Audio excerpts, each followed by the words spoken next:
할렐루야. 제가 제일 부러워하는 사람이 있습니다. 저는 노래 잘하는 사람 안 부럽습니다. 그런데 찬양을 잘하는 사람은 엄청 부럽습니다. 제가 청년 시절 삼각산 기도원에 한겨울에도 한여름에도 많이 올라다녔습니다. 그때 형님이 섬기시던 교회 청년으로 있을 때 교인들과 함께 매주 금요일만 되면 삼각산에 올라서 그냥 있는 힘껏 목청을 돋구다 보니 좀 목이 잘못된 것 같습니다. 그때부터 좀 성대 결절이 와서 제가 지금 여기 광명 성회병원이 여기 있습니다만 신길동에 광명 성회병원 가서 몇 번 진찰을 했는데 항상 여기 염증이 있답니다. 그래서 말을 잘 하지 마십시오. 말을 안 할 수는 없는데 말을 좀 줄이라 이렇게 얘기합니다. 그래서 저는 찬양을 잘 하시는 분들 보면 엄청 부럽습니다. 우리 형님 목사님이 이제 금년 우리 교단 인천외 은퇴하시는데 형님은 찬양을 잘 하십니다. 그 아들도 성악을 할 정도고 지금도 목사인데 하여간 찬양을 잘합니다. 그래서 찬양을 잘하는 분 보면 부러운데 우리 성도님 찬양하시는 모습에 너무 은혜가 되고 너무 감사를 드립니다. 다른 분은 안 부러운데 제일 제가 부럽습니다. 오늘은 대림절 첫 번째 주일입니다. 이 대림절은 교회력으로 성탄절을 앞둔 네 주간으로서 그 의미상 주의 날을 대망하는 절기를 말합니다.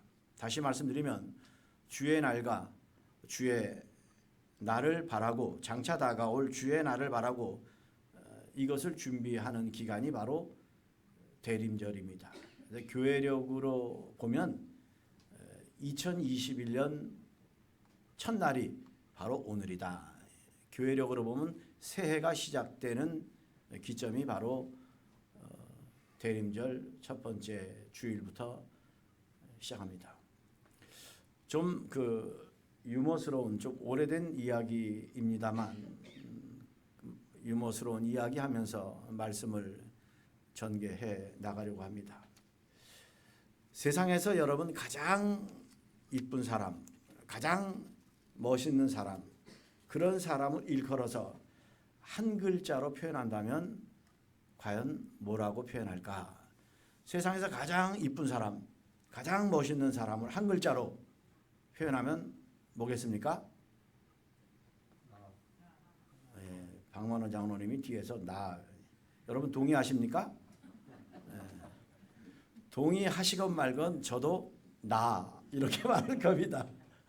나. 세상에서 가장 이쁜 사람, 가장 멋있는 사람을 한 글자로 표현하라면 나.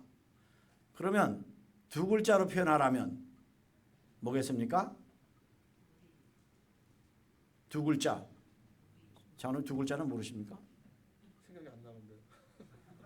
두 글자로 표현하면 또 나. 세 글자로 표현하면 역시나. 잘 풀려가요. 역시나. 네 글자로 하면 이제 확실히 주님을 향한 교회 성도들이 뭔가 이제 이게 띄네요. 그래도 나. 그럼 마지막 다섯 글자로 한다면 네? 다섯 글자. 다시 봐도 나. 다시 봐도 나.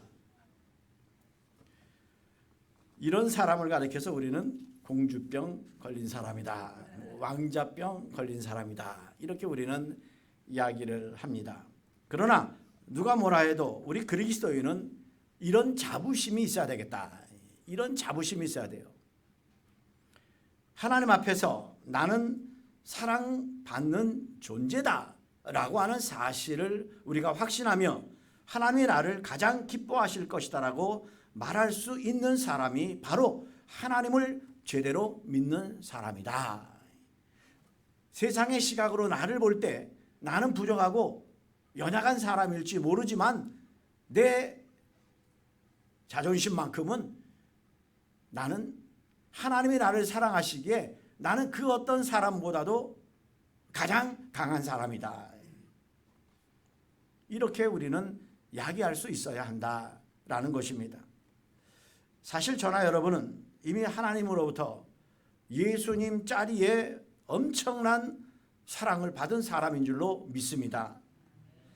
이 사실을 믿음으로 받아들이는 사람이 바로 신앙생활을 잘 하게 되어 있다라고 하는 사실을 말씀드리고 싶습니다. 필립 얀시의 하나님께 실망이라고 하는 책의 내용 가운데 보면 필립 얀시가 하나님께 실망이라는 소설을 쓰다 그 책을 쓰다가 특별히 한 사람으로부터 인터뷰를 하게 되는데 그 사람 이름은 더글라스라고 하는 사람입니다. 책을 쓰는 동안에 이 더글라스라고 하는 사람에게 특별히 인터뷰를 요청을 필립 얀시는 했습니다. 그는 완전하지 않지만 신실함에 있어서 본이 되는 참 욥과 같은 신앙이 좋은 사람이다. 이렇게 필립 얀시는 더글라스를 소개하고 있습니다. 그런데 어느 날 그런 더글라스에게 고난이 찾아왔습니다. 사랑하는 아내의 가슴에 종양을 발견하게 되었고 결국 그것이 암으로 판정되어 수술을 하게 됩니다. 항암 치료를 하면서 너무나도 많은 고통 속에 아내는 빠져서 결국 우울증까지 오기 시작했습니다. 더글라스는 그런 아내를 보면서 어린 딸 하나를 데리고 양육하고 최선을 다해서 사랑하는 아내를 뒷바라지하게 됩니다. 그러면서도 이 더글라스는 전혀 불평을 하지 아니하고 항상 감사한 마음으로 긍정적인 시각을 가지고 더글라스는 살아갔습니다. 그러던 어느 날 사랑하는 아내와 딸을 데리고 가는 도중에 그만 교통사고가 났습니다. 음주운전자가 차선을 넘어가지고 정면 충돌을 하게 된 겁니다. 그래도 다행히 생명에는 지장이 없었지만 아내는 다시 병원에 가야 했고 사랑하는 딸은 팔이 부러져서 병원에 입원하게 됩니다. 그리고 이 더글라스는 심한 뇌진탕의 충격을 받아가지고 이전의 모습을 찾을래야 찾을 수가 없습니다. 자기의 힘으로 계단도 올라갈 수 없는 그런 상태의 지경에 이르게 되었습니다. 그러니 직장 생활이고 뭐고 모든 것이 다 끝난 그런 상태였습니다. 필립 얀시가 취재를 요청했을 때 그런 상황에서도 그는 흔쾌히 허락을 했고 약속한 날이 다가오자 얀시는 마음을 단단히 먹고 나서면서 혼잣말로 중얼거리기 시작합니다. 하나님께 실망한 사람이 있다면, 하나님께 분노할 사람이 있다면 그는 다름 아닌 더글라스였다. 하나님께 실망한 사람이 있다면, 분노할 사람이 있다면 그는 다름 아닌 더글라스다. 이렇게 필립 얀시는 혼자 가는 중에 중얼거렸습니다. 여기서 느껴지는 것은 오늘 우리 역시 살아가면서 견뎌내야만 할 수밖에 없는 삶의 아픔과 무게가 있다라는 것입니다. 때론 원인 모를 고난의 문제로 힘들어하고 고통스러워하면서 밤을 지새워야 할 때도 있고 그 일로 인해서 방황할 때도 있습니다. 왜 나만, 그 많고 많은 사람들 중에서 왜 나만 이토록 고생을 고난을 받아야 하는지 울고 싶은 심정으로 성전에 나가서 정말 엎드려 보지만 한마디도 토할 수 없어 한없이 울다가 돌아올 때도 있었을 줄로 압니다. 삶이 너무나도 고단하고 아파서 절망이 되고 포기해버리고 싶은 때도 있었을 것이며 더욱이 앞날이 전혀 보이지 아니하는 그런 상황 가운데 처해 있을 때는 찬송도 나오지 않고 기도도 나오지 않을 때가 분명 지난날 우리의 삶을 돌아보면 기억이 있을 줄로 압니다. 거기에서는 탄식과 절망의 신음소리밖에 나오지 않게 되고 좌절과 아픔은 우리의 마음 한복판에 크게 자리 잡을 수밖에 없습니다. 오늘 본문 속에서도 우리는 그 인생의 캄캄한 한밤중에 서 있는 사람을 만나게 됩니다. 인생의 컴컴한 한밤중에 서 있는 사람을 만나게 되는데 바로 오늘 본문의 주인공 스바냐라고 하는 사람입니다. 사방을 둘러봐도 고통뿐이요 절망할 수밖에 없는 사건으로 둘러싸여 있는 그날에 그는 온몸으로 그 모든 것을 느끼면서 벌벌 떨고 있었다라는 겁니다. 음산한 밤에 하나님의 심판 메시지는 들려오고 그날은 하루하루 다가오고 있습니다. 그래서 그 거대한 쓰나미 같은 물결을 막아보기 위해 그는 백방으로 뛰면서 외쳐보았지만 돌아오지 않는 그들을 향한 하나님의 신탁의 말씀은 두렵고도 떨리는 말씀이었습니다. 사랑하는 백성들이 하나님을 떠나서 상상할 수 없는 죄악을 저질렀을 때에 하나님이 그들을 향한 심판을 생각해 보면 남의 일이 아니라 내 일이요 그 일로 인해서 나는 두렵고 떨리지 않을 수 없었다라는 말입니다. 그때 오늘 본서 1장 2절 3절에 보면 하나님의 신탁의 말씀이 있습니다. 스바냐에게 주신 하나님의 말씀입니다. 제가 한번 새번역 성경으로 읽어드리겠습니다. 땅 위에 있는 모든 것을 내가 말끔히 쓸어 없애겠다. 나 주의 말이다. 사람도 짐승도 쓸어 없애고 공중의 새도 바다의 고기도 쓸어 없애겠다. 남을 넘어뜨리는 자들과 악한 자들을 거꾸로 뜨리며 땅에서 사람의 씨를 말리겠다. 나 주의 말이다. 얼마나 끔찍하고 얼마나 무서운 말씀입니까? 이 말씀을 지금 하나님은 스바냐에게 백성들을 향해서 주셨다라고 하는 말입니다. 스바냐는 신실한 왕 시스기야의 왕통을 이은 유일한 선지자였기에 하나님께서 주신 그 신탁의 말씀을 선포하기 전에 수없이 그 말씀을 되새기면서 많은 생각에 빠져들었습니다. 그도 왕족이었지만 므낫세 왕의 통치 기간은 무려 55년이라는 세월을 통치하면서 정말 이스라엘을 암흑기로 몰아갔던 아주 악한 왕이었습니다. 므낫세는 이교도들의 예배 장소를 재건하고 가나안의 풍요의 신 바알과 아세라에게 예배하는 제단을 세우며 해와 달과 별을 숭배하는 종교를 재건함으로써 시스기야의 아름다운 신앙의 개혁을 물거품으로 만들어버린 정말 아주 악한 왕이었습니다. 뿐만 아니라 열왕기하 21장 16절 말씀을 통해서도 볼 수 있듯이 그는 수없이 많은 사람들을 죽여 피로 예루살렘을 세웠다. 이렇게 평가를 받기도 합니다.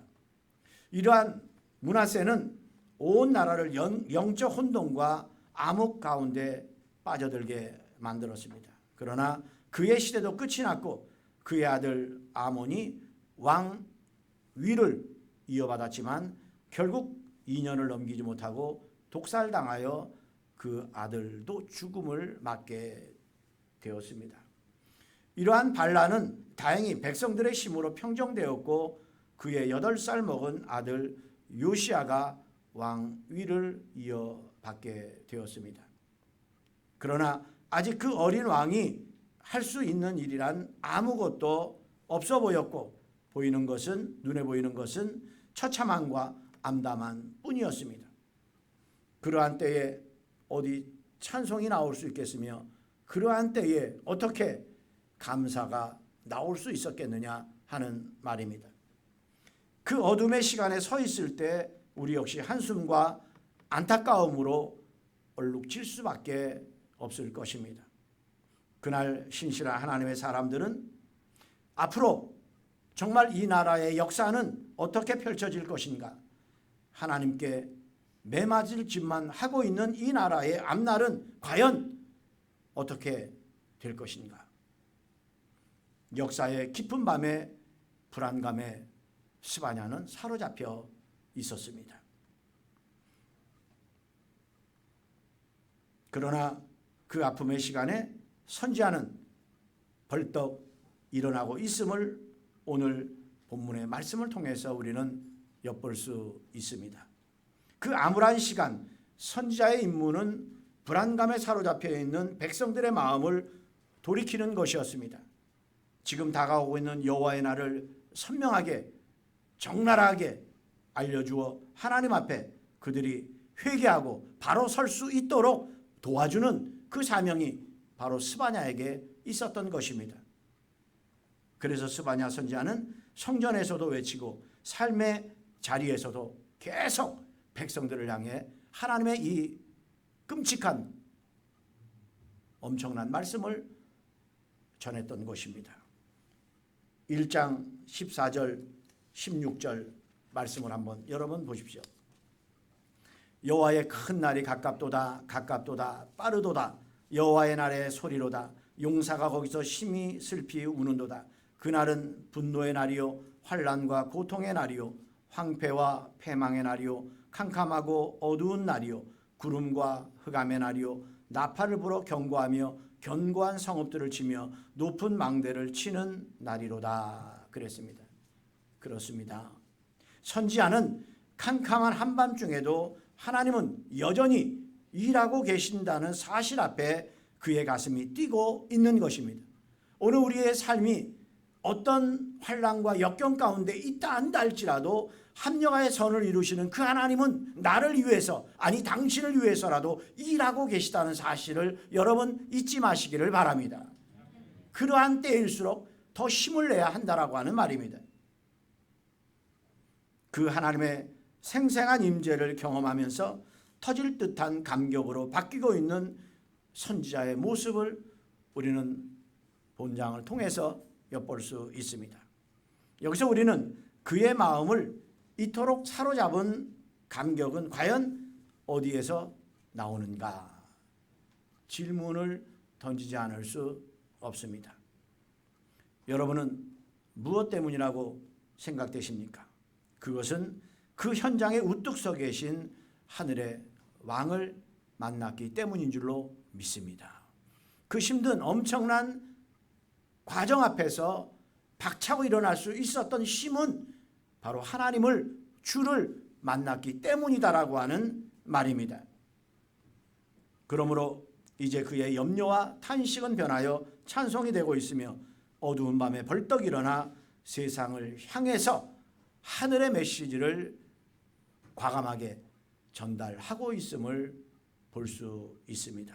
그 내용이 바로 본문 14절과 15절의 내용입니다. 시온에 따라 노래할지어다 이스라엘아 기쁘게 부를지어다 예루살렘 따라 전심으로 기뻐하며 즐거워할지어다 여호와가 내 형벌을 제거하였고 내 원수를 쫓아냈으며 이스라엘의 왕 여호와가 내 가운데 계시니 내가 다시는 화를 당할까 두려워하지 아니할 것이라.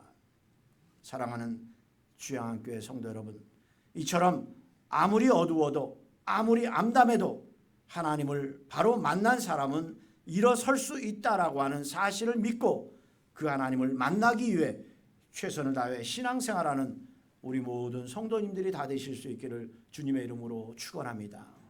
아무리 힘들고 어려운 자리에 있다 한다 할지라도 주님만 만나면 문제는 해결된다라고 하는 말입니다. 주님만 만나면 됩니다. 로마 어느 도시에 깊은 감옥에 갇혀있던 한 노인이 이 사실을 발견하였기에 그 아픔의 사건에서도 그 현장에서도 벌떡 일어나 이 사실을 발견하였기에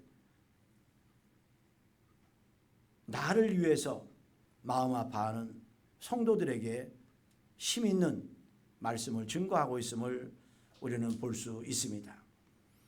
오히려 박해와 어려움 가운데 있는 성도들에게 자기가 위로를 받아야 되는데 나를 걱정하고 있는 성도들을 도리어 위로하고 있다라고 하는 말입니다. 빌립보 4장 4절에서 7절 말씀입니다. 이 말씀도 세번역 성경으로 읽으면 더 우리의 마음에 와닿는 것 같아서 한번 읽어드리겠습니다. 주님 안에서 항상 기뻐하십시오. 다시 말하니 기뻐하십시오. 여러분의 관용을 모든 사람에게 알리시기 바랍니다. 주님께서 가까이 오셨습니다. 아무것도 염려하지 말고 모든 일을 오직 기도와 간구로 하고 여러분이 바라는 것을 감사하는 마음으로 하나님께 아뢰십시오. 그리하면 사람의 헤아림을 뛰어넘는 하나님의 평화가 여러분의 마음과 생각을 그리스도 예수 안에서 지켜줄 것입니다. 저는 지금 세번역 성경으로 읽어드렸지만 빌립보서 4장 6절 7절의 말씀은 그 어떤 말씀보다도 잊어버릴 수 없는 말씀입니다. 어떻게 보면 그 말씀을 받았기에 제가 오늘 이 자리에도 서 있고 지금 제가 23년이나 한 교회를 섬기는 목사가 되지 않았는가 이렇게 생각이 되어집니다. 정말 IMF 시작할 때에 10몇 명의 성도와 4억 남짓 되는 빚과 매월 300~400대는 이자를 감당해야 하는데 어떻게 감당하겠습니까? 1년 남짓 만에 혈압약을 복용하기 시작했고 지금까지도 혈압약을 복용하고 있습니다. 그때 새벽마다 단에서 무릎 꿇고 울며 하나님 앞에 기도했습니다. 하나님, 왜 나를 이곳에 보내주셨습니까? 왜 나를 여기에 보냈습니까? 보내신 뜻이 무엇입니까? 제발 저에게 그 뜻을 알려주십시오. 그 뜻을 알려주시면 제가 인내하겠습니다. 제가 참겠습니다. 주변에서 많은 분들이 좋은 교회 있다고 소개해 주겠다고 하나님이 저에게 응답을 주신 겁니다. 아무것도 염려하지 말고 오직 모든 일에 기도와 간구로 너의 구할 것을 감사함으로 하나님께 아뢰라. 그리하면 모든 지각에 뛰어나신 하나님의 평강이 그리스도 예수 안에서 너희 생각을 지키시리라. 감찰하신다. 이렇게 말씀하고 있습니다. 그때부터 길이 열리기 시작합니다. 근데 그 길은 어떤 길이냐? 다 준비된 길이 아닙니다.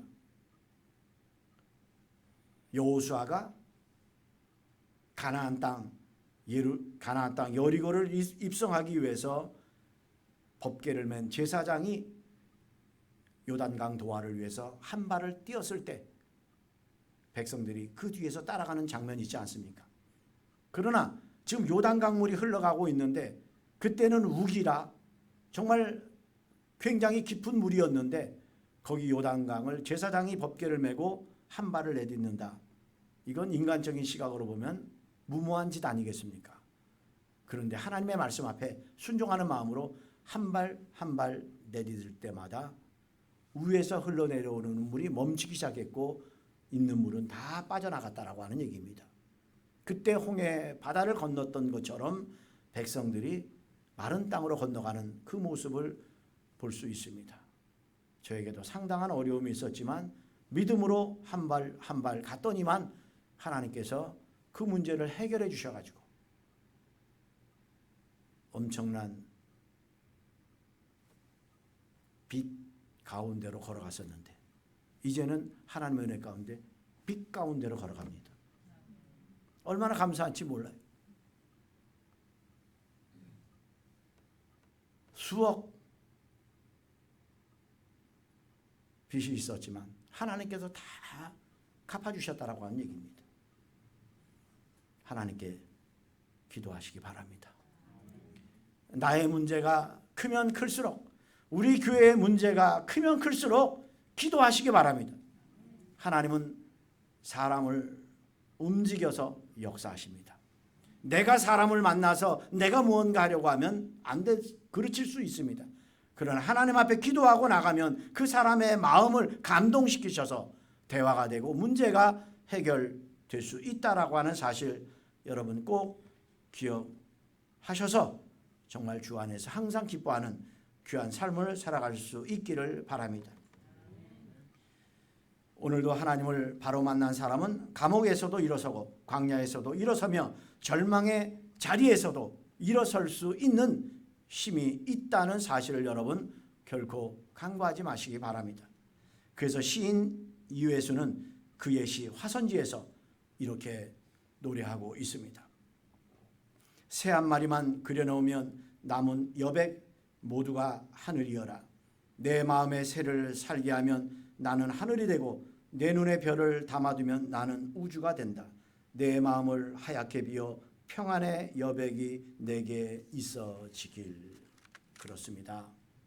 텅 빈 공간 즉 화선지에 새 한 마리만 그려넣으면 그 없음의 자리는 모두가 하늘이 되는 이치를 우리에게 가르쳐주고 있는 시가 아닌가 생각이 되어집니다.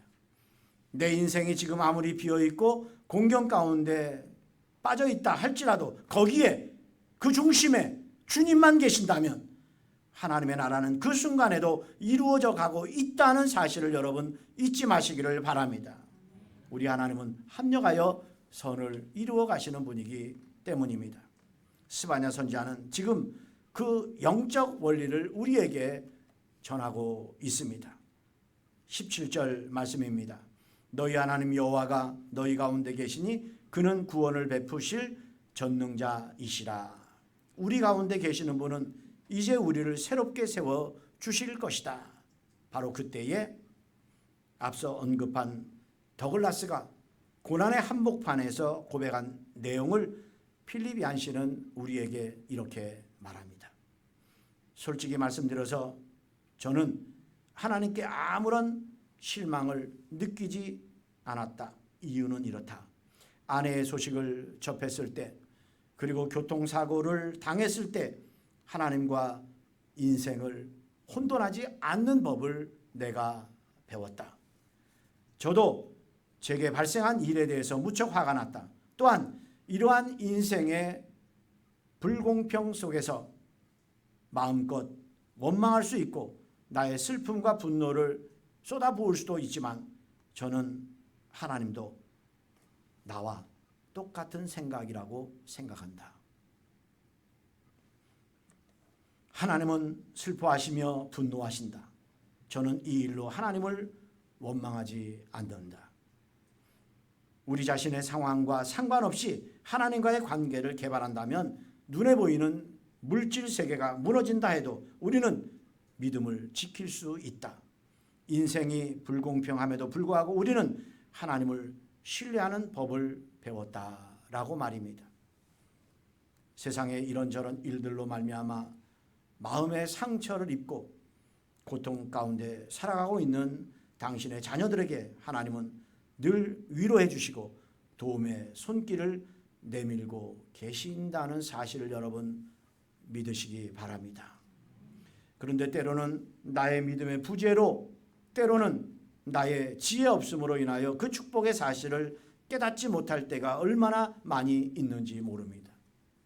내가 답답한 심정을 가지고 하나님 앞에 토로할 때 하나님은 내 기도를 들으시고 응답해 주시는데 우리의 지혜가 짧아서 그 응답을 놓칠 때가 너무나도 많이 있다라고 하는 이야기입니다. 안도연 시인은 짧은 한 줄의 글로 시를 감상하는 많은 사람들에게 아주 강렬한 나름의 감동을 주는 것 같습니다. 여러분 한번 별빛이라는 제목의 시 내용은 이렇습니다. 그대여 이제 그만 마음 아파하라. 사랑하는 주향한 교회 성도 여러분, 이제 그만 마음 아파하라. 하나님께서 우리에게 들려주시는 말씀인 줄로 믿습니다. 정말 이제부터는 한 마음 한 뜻으로 정말 주님을 향한 교회가 돼서 하나님께 영광 돌리는 아름다운 열매를 맺는 주양한 교회가 꼭 될 수 있기를 바랍니다. 하나님은 오늘도 우리에게 말씀하십니다. 내가 내 인생을 인도하고 있기 때문에, 내가 너를 버리지 않았기 때문에 절망적인 상황, 구렁텅이 속에서라도 너를 향한 나의 계획은 바뀐 것이 아니기 때문에 내 사랑하는 아들아, 내 사랑하는 딸아, 이제 그만 마음 아파하라. 내가 너를 인도하고 있다. 이제 그만 아파하라 라고 말입니다. 여러분의 인생의 화선지에 여러분이 어디에 자리하든 그 현장에 반드시 하나님께서 함께 하신다는 사실을 기억하시기 바랍니다. 우리가 학창시절에 썼던 화선지는 잘못하면 찢어버리고 다시 하면 됩니다. 그러나 우리 인생의 화선지는 단 한 번밖에 주어지지 않은 인생이기 때문에 어떻게 할 수가 없습니다. 망치면 안 됩니다. 망치지 않는 방법, 우리 인생의 화선지 정중앙에 예수 그리스도를 모시기를 바랍니다.